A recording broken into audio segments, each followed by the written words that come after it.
Those that come after us, they're going to be born directly into a prison that there will be no escaping from, because they will have no reference point for what freedom actually ever was. I'm going to show you this BBC article and just run through it with you. Have a look at this, it's pretty interesting.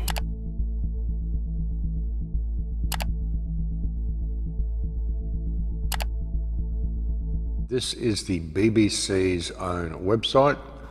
This is what will do to our offices and homes. You know, see, a lot of people are talking about the post-future. There is no post-future, folks. It says here, one day it will subside. It could be eradicated. But even then, life will not simply return to the way it was before. Spurred on by the crisis, architects have been rethinking the buildings we inhabit. Okay, so you scroll down here. Meet Layla. Layla is of indeterminate race and age. It's 2025 and she works from home 4 days a week. It's been that way since the 2020 lockdown. Okay, they've been in lockdown since 2020 and it is now 2025. 6:30, she's on her way to work. Layla arrives at a building where she meets people, blah, blah, blah. Starting times of the company where she works are staggered to minimize the number of people arriving at the same time. No human contact. Her office days are mainly for meetings, gone are the days when she'd head to work, blah, blah, blah. Blah, blah, blah, blah, blah. On the ground floor, Layla pauses in front of a thermal body scanner to check her temperature is normal. Today she is 36.5. She passes. A camera used for facial recognition identifies her as a staff member. A security barrier opens. At no point does she touch anything. Layla is on a contactless pathway.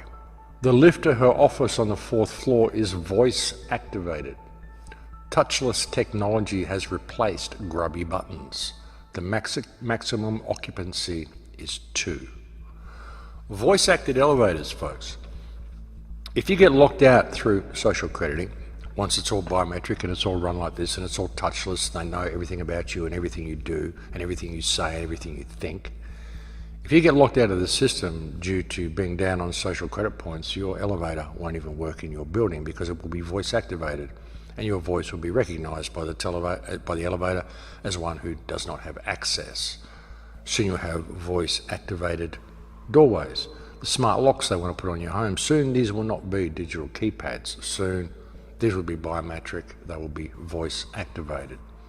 And if you're down on credit points, they simply won't open for you.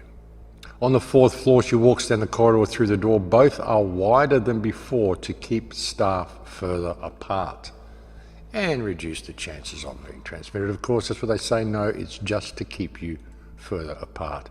At the door, Layla uses a hand sanitizer. She's so used to it now that she doesn't even think about it. Sits down at her desk. Much of the furniture, as well as the walls, panels and facades, is made from antimicrobial material. It's easier to clean and harder for bacteria to stick to. Makes her coffee in the kitchen where the worktops are also antimicrobial. The handles of the drawers and cupboards are made of copper. It's costly, but a naturally microbe repellent material. The air conditioning uses UV light to kill pathogens. It also reduces the humidity to help prevent germs multiplying, responding to a stream of data from sensors fixed around the building and wearable sensors used by the staff. Proximity meters, folks. Great stuff. Office is completely plain, blah, blah, blah. A whole bunch of propaganda here to let you know how she did with coping with it all. How she's only going to office once a week. Layla moved to the suburbs with a friend after the lockdown in 2020. When the lockdown came, she thought working from home would only last a few weeks and that she'd manage with a laptop on the kitchen table. But when weeks turned into months and months turned into years, she knew she would need a home office. When weeks turned into months and months turned into years. What do you think of your new normal, folks? And you think about it, folks, with voice-activated technology, voice-activated door locks and a social crediting system, they've managed to turn the entire world into a prison, every house into a prison cell that you're only allowed to leave when you're on your best behaviour. You're only allowed to leave when you're behaving the way the government says you must behave. No more freedom, folks. None of that. The entire world is now a prison and every house is now a prison cell. Great plan. Great plan. And the problem is that it is actually working, and it will work if people don't wake up to what is happening. I mean, this is really serious stuff. This is where they want to go with everything, folks. Total isolation, you working from home, no contact with anybody else, totally contactless work, no touching anything, no touching other people. It's been quite a change for Layla and millions like her.